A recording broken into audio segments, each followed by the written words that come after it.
that leads me to the next part of this, which is the fact that these games are being developed by people that are putting in work on these games. And is their work being valued? With loot chests and all this stuff, not a whole lot. Because think about it, like you work so hard to get this like gun or whatever, and then all of a sudden you have it for like 5 seconds. Like Destiny, for example, I think is a great example of all those weapons and things that you get in the early game. You're switching those things out left and right. But think about the fact that that one gun, there was a guy or a girl that probably sat there for 3 or 4 hours creating that model and building that whole entire weapon design and everything. Yep. For going it to last with a going player through, especially with like the master-crafted system now. Yeah.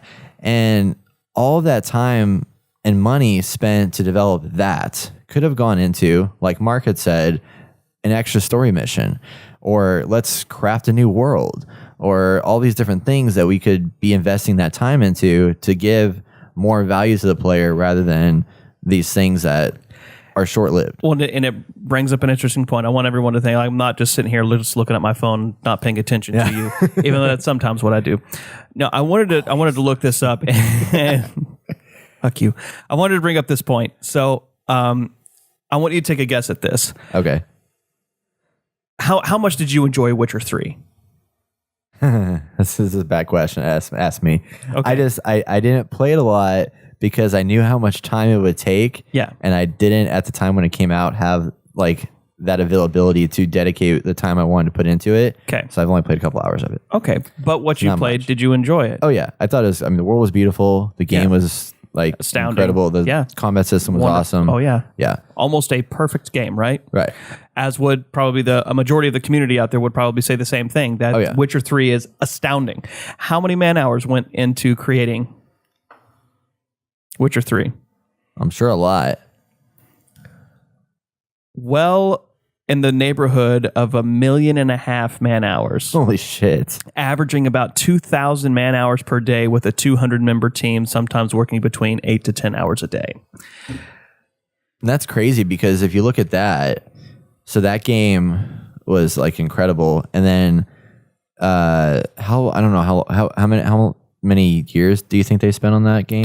3 years? Okay. 3. So Destiny 1, they spent 5 years with a 500-man team. And look at what we got from that.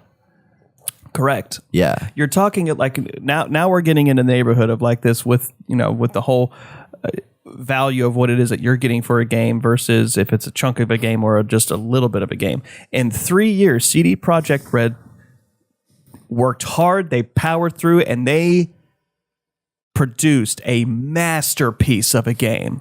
Truly a masterpiece. And I bet you every single one of those developers, I would argue that every single one of those developers on that team feels incredibly proud and valued of the work that they put out. Oh, yeah. For sure. Right? Yeah. Like there's just no question there. Yeah. I would say. Now let's shift this over. Let's look at EA and DICE. Yeah. Probably what? Maybe double that, maybe even triple. Yeah. In what it took to make some of the games that they've put out in the past.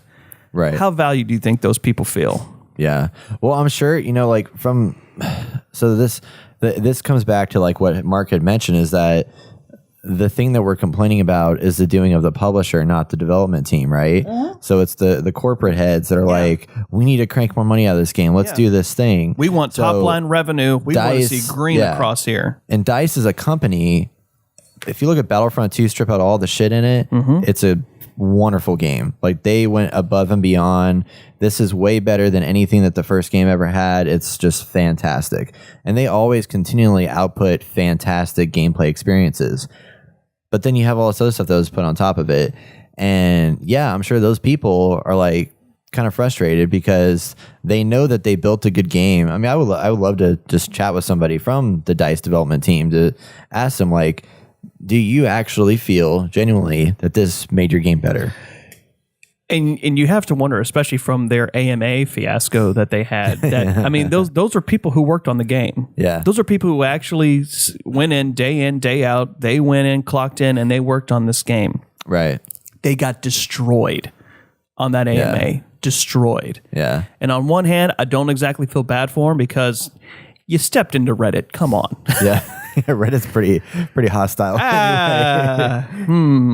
Yeah. Real bad. Yeah. But I don't want to be mad at the developers because at the end of the day, they're doing what they're told. Right. But this is why we're also seeing a shift of like indie games being always so popular. We've seen this in the past decade because how many news stories did we cover in the last 2 years? How many news stories did you and I and the rest of this team cover that was about so-and-so left amazing big AAA company to start their own thing? No, that's true. That was exactly what I was thinking because that's happened countless times.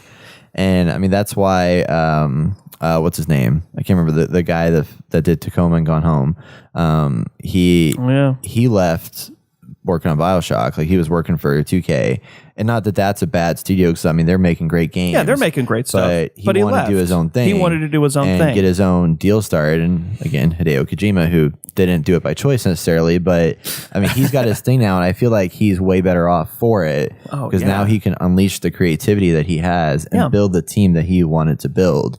Because at the end of the day, we as consumers, we as the gaming community, we vote with our dollar.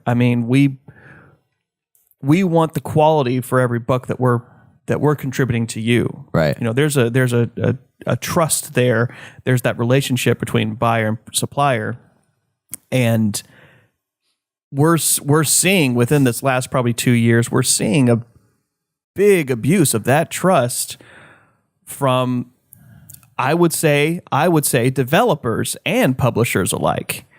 Because I want to be able to wag my finger at those developers like, shame on you for not sticking up to them and being like, shame on you for not sticking up for what it is to make a great quality game, Yeah. I can't imagine. I don't know how many people probably at DICE were just clicking away at keyboards. It's like, if one more motherfucker comes up to me and tells me that I need to add another set of cards. Yeah.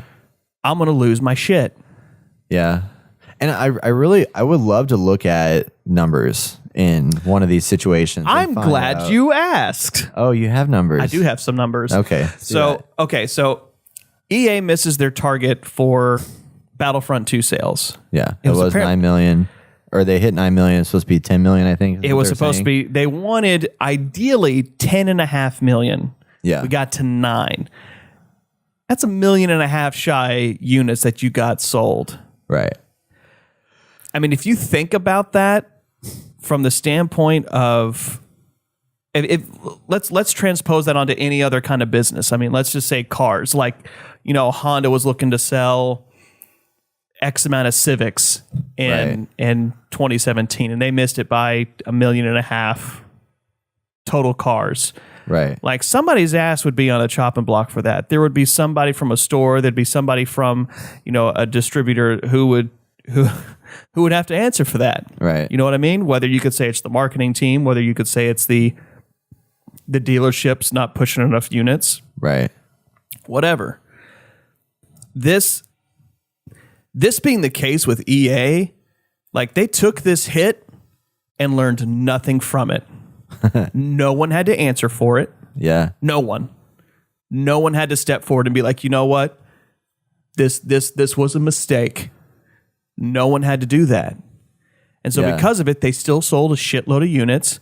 Hell, I still have friends that I'm seeing on Facebook who are like, anybody have Battlefront 2? I just bought it. I think I know who you're talking about, actually. You know exactly who I'm talking about. I'm going to play with them. I think it's great. I like the game. Like I said, it's a good game. It's just not... What are we even doing here, Brent? If you're watching, don't forget to head over to theinnergamer.net to catch our full podcast episode for our weekly game impressions and top headlines from the week. Hit subscribe. If you like this, like and subscribe. I don't know where. I think it's over there. It's over here. Over there. There's videos over here. Videos. Those are suggested videos. Yeah. It's probably this one is me interviewing somebody. This one's another discussion topic. Yeah, something like that. Probably. But you can watch us on YouTube, like and subscribe, keep up with all the latest video game news and opinions you care about right here on The Inner Gamer.